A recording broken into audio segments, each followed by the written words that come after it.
máme pro vás jedno velké překvapení. Totiž naši další dva hosté, kteří budou předávat cenu, vůbec neví, že dnes večer vystoupí. My však máme potvrzeno, že tady jsou a já už dokonce vím, kde sedí. Ano, a než vám o nich něco řekneme, než vám je představíme, tak je pozveme sem na jeviště. A doufám, že se nebudou upejpat, protože to je přímý přenos a není čas. Takže já teda vidím trošičku špatně, ale vidím, že v 6. řadě sedí pan Horst Siegel. Můžu vás poprosit, Horste, já vím, díváte se na mě nedůvěřivě. No, pojďte. A poprosíme toho druhého.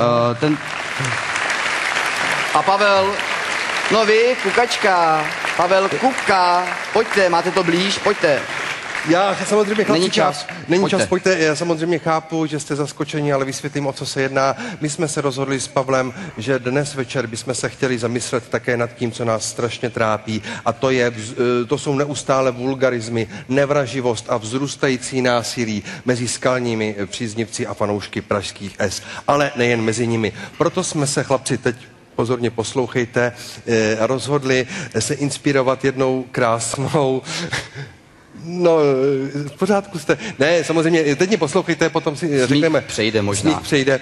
My jsme se rozhodli inspirovat jednou krásnou antickou tradicí, že když se sešly z nepřátelné armády a vojevůdcové chtěli zabránit krveprolití, tak vždy vybrali jednoho zástupce, toho nejlepšího. Vidíte. A ti dva si to rozdali mezi sebou, aby se ostatní nemuseli zabíjet. No a proto jsme si vybrali vás jako takový skoro pražský legendy pražských S. A navíc je výhoda, že vy už nejste aktivními hráči, takže když se zraníte, tak to nebude tak bolet pro ty vaše týmy. Ano, přesně tak. Já už samozřejmě vidím, že naše asistentky vám přivážejí zbraně, když tak, Pavle, kdybys okomentoval vidíte, zbraně. Prosím, pláštěnky pánům. A vidíte, že jsou to dorty, jo, takže to nebolí. Jo, je to dokonce, možná to bude dokonce i vtipnější. Bude to sranda. Ano, sice na váš účet, ale nedá se nic dělat. Takhle, chlapci, vy si teďka možná si teďka připadáte trošičku hloupě, ale berte to tak, že jste novodobý Herodes s Achillesem, že se tady prostě porvete za tu vaši fotbalovou, spartianskou a slavistickou mládež. Můžeme se tak a Pavlik dohodnout. si vezme just ten spartianský krásný, ano. To jsou nádherný dorty. Opatrně. Tak celý život jsem toužil tady stát, že dostanu nějakou cenu, teď jsem skončil a... Tak jste tady. A jste tady. Tak, Horste, podívejte. Horste, Slávě, bacha, láme se to. Takhle, já si myslím, že když se nám to podaří, rozumíte, je to taková metaforická situace, ale vy, když jste si to rozdáte, tak celý rok bude klid. A možná vznikne pěkná tradice. Pardon. Jo, samozřejmě. To nám udělali špatně teda. To nám udělali špatně. Takhle. Myslíš to takhle, jak to myslíš? Ať to je čestný. Tak jinak, Pavel, uděláme i s tím pokřikem. My vás navnadíme. To nevadí? To nevadí. Tak a zároveň ukážeme fanouškům, jak správně, když už, nadávat tomu druhému, jo? Takže začneme my. Půjdeme do nich.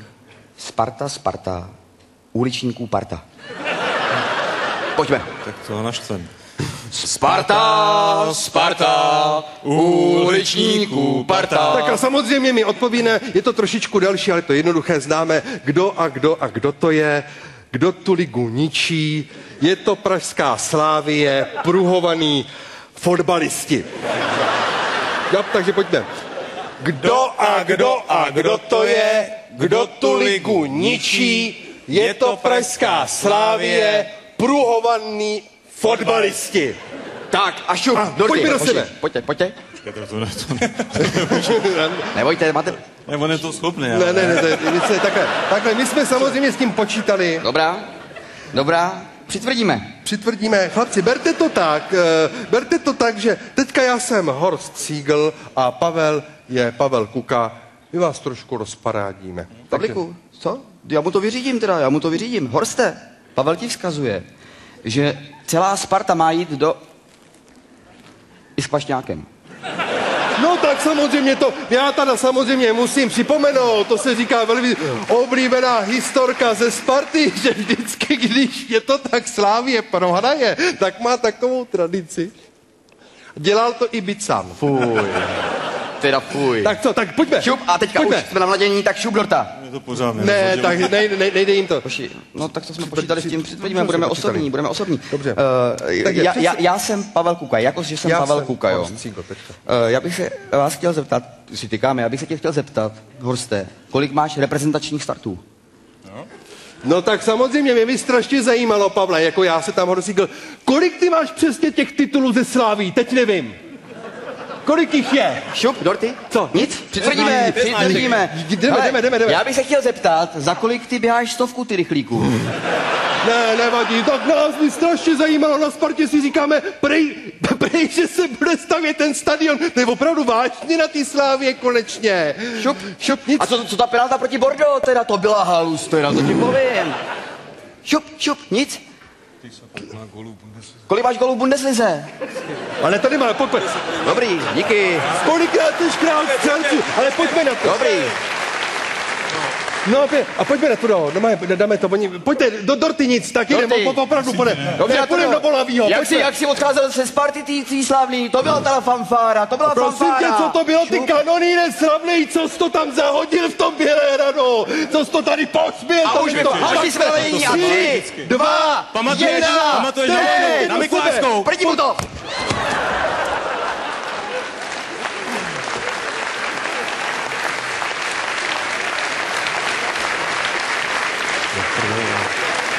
Chtěli jste válku, tak ji máte, pánové.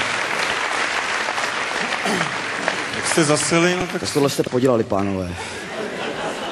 Normálně zbavil. Já mám v nose, ty vole. Jako víte, že my jsme, ty vole, ty vole. Tohle je přímý přenos. Zvuk. Odložit.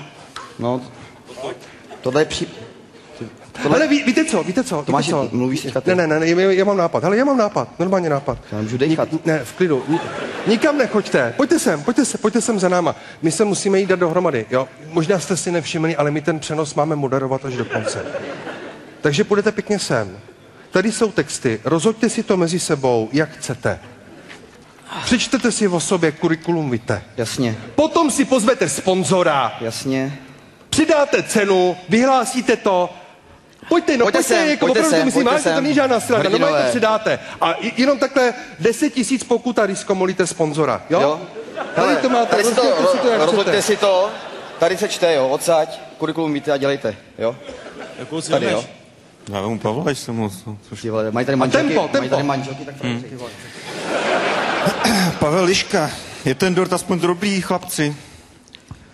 Tady to samozřejmě číst nemusíte, jo, to jsou, jo, čtěte, jako... Kurikulum víte a samochvála smrdí, pánové, Tak jo, tak jeď. Takže cenu budu předávat. Pavel Kuka. Velké jméno udělal v německé Bundeslize, kterou opustil s bilancí 166 zápasů, 64 gólů v domácí ligové soutěži. Odehrál 271 zápasů, v nich dal 104 gólů. Více mistr z Evropy 96 odehrál v reprezentaci 89 zápasů a střelil 29 branek. Horst Siegel. Musíte stávat.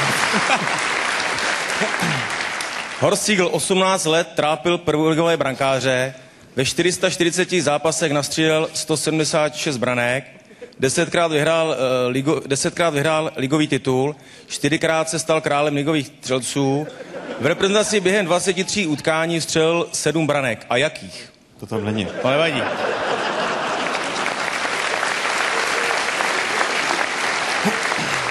Dámy a pánové, dovolte, abych teď pozval manažerku sponzoringu společnosti T-Mobile Česká republika Zuzana Karlečková, která nám řekne, jak dopadlo divácké SMS hlasování o nejužitečnějšího hráče České republiky v roce 2006. Dobrý večer. Už nás nenapínejte. Počkej, to je brzy. Okay. Vítězem diváckého hlasování společnosti T-Mobile o nejužitečnějšího hráče české fotbalové reprezentace se stává Tomáš Rosický.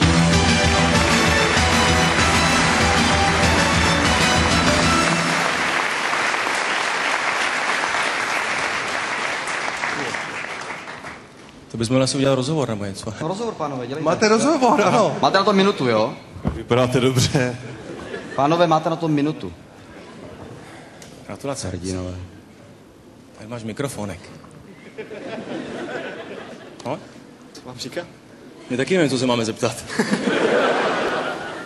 Tak co, kluky?